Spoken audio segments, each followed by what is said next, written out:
Welcome to Dare Education Awareness, where you can find the latest news on all Dare County schools, the Coastal Studies Institute, and the College of the Albemarle. We keep you informed, entertained, and up to date on education in Dare County.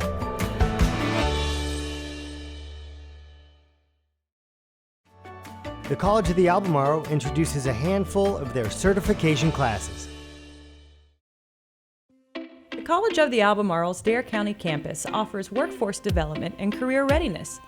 There is a variety of certification courses that can be taken conveniently that provide individuals with knowledge, techniques, and skills to further their profession. In just 6 hours, I became a notary. The course is designed to prepare students to be appointed as a notary public. With a certification, I can earn extra income, improve my skill set, help my community, and tell my boss in the office that I'm awesome. In just 4 hours, I learned to become a safe and defensive driver. The certification class will increase your awareness of being a good defensive driver. The course may help me get a discount on my auto insurance or lower my points. It also can meet court requirements if you receive a ticket. In 9 hours, I completed a certification in pool and spa as a basic life aquatic facility technician. I gained a strong understanding of safety, pool circulation and filtration, pool maintenance, water quality, and more. The Outer Banks has plenty of pools to keep me busy. In 24 hours, I obtained a medication aid for long-term care certification. Topics included medication administration via the oral, topical, and instillation routes. Upon completion, I should be able to take the competency exam and demonstrate skills necessary to qualify for a listing on North Carolina's Medication Aid Registry. And in just 8 hours, I became a North Carolina Vehicle Safety Inspector. The course prepares auto technicians and service personnel as safety and emissions inspectors for motor vehicles. It also prepared me to pass the qualification exam for certification to be used at a licensed inspection station. These are just a few of the certification classes offered at the College of the Albemarle's Dare County campus. So whether you are looking to add to your resume, train for your career, or start a new one, COA offers you your pathway to success. For more information, call 252-473-2264, extension 7511, or visit albemarle.edu.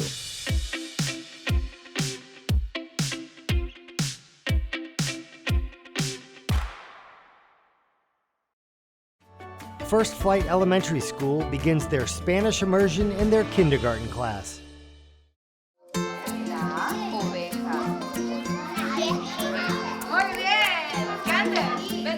My name is Sasha Romero. I'm from Honduras, and I'm a kindergarten teacher.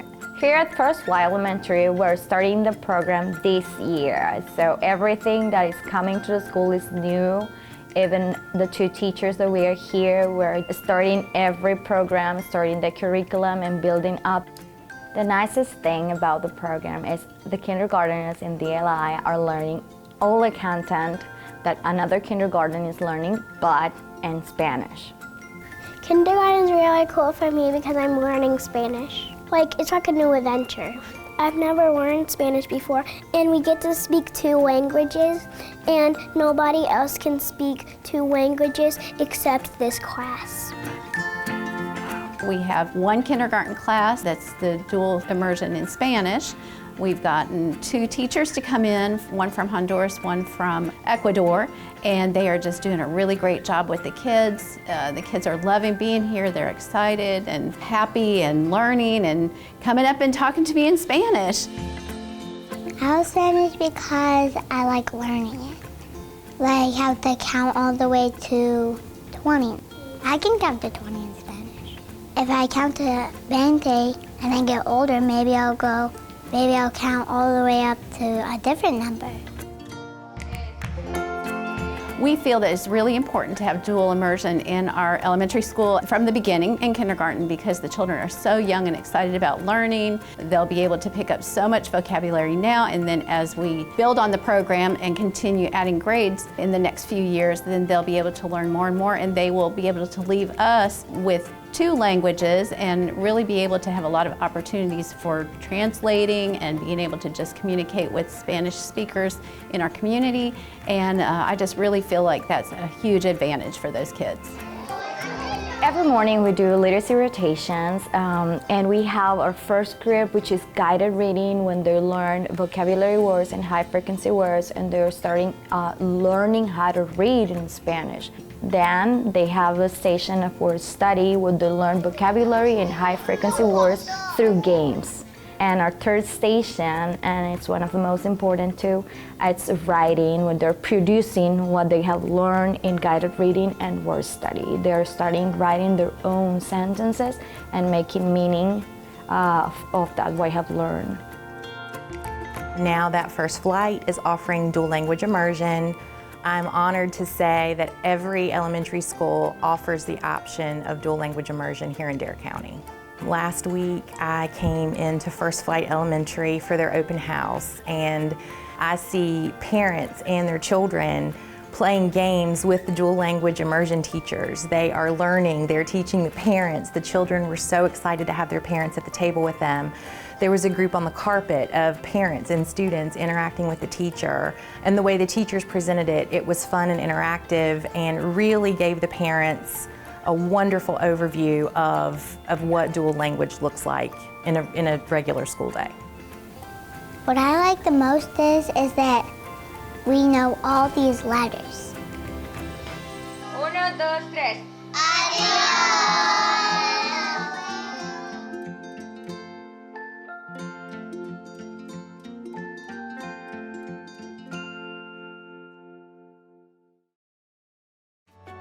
CSI's Dr. David Lagomasino researches with remote sensing. My name is David Lagomasino. I'm an assistant professor at East Carolina University in the Department of Coastal Studies and an assistant scientist at Coastal Studies Institute. I graduated from East Carolina University with my master's in geology. From there, I transitioned to Florida International University in the Department of Geological Sciences. I got my PhD. And then from there, I left to NASA Goddard Space Flight Center and the University of Maryland to do some remote sensing research. So here we're using satellites and airborne imagery to look at how the world is changing around us. So remote sensing is the ability to capture data or information without actually being there. And so what we do is we actually use pictures taken from space or from aircraft to actually look at the ground and the world around us to see how these images are changing over time.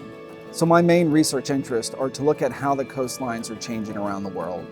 So not only here for Eastern North Carolina, but how those coastlines are changing in West Africa, how they're changing in Indonesia, how they're changing across the Caribbean with different aspects associated with hurricane disturbances like we just had recently, or how humans are actually changing those coastlines with development, with tourism, with conversion to agriculture and aquaculture.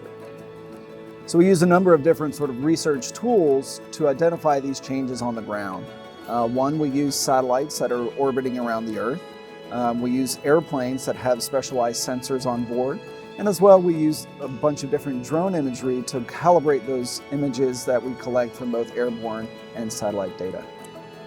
So the Department of Coastal Studies at ECU is a new department that's just started here. And what's really cool about this department is its interdisciplinary nature.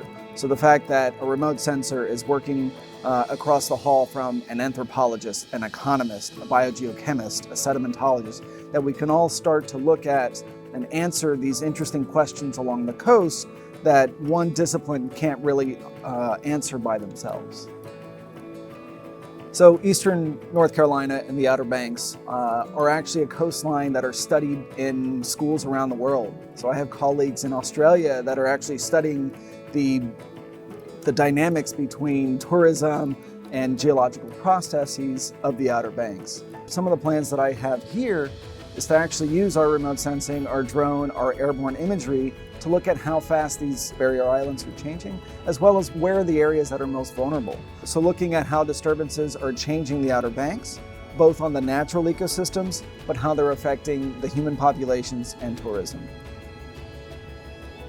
So one of the reasons I do this work is actually to provide us with a more larger scale or landscape scale perspective on what we actually measure on the ground.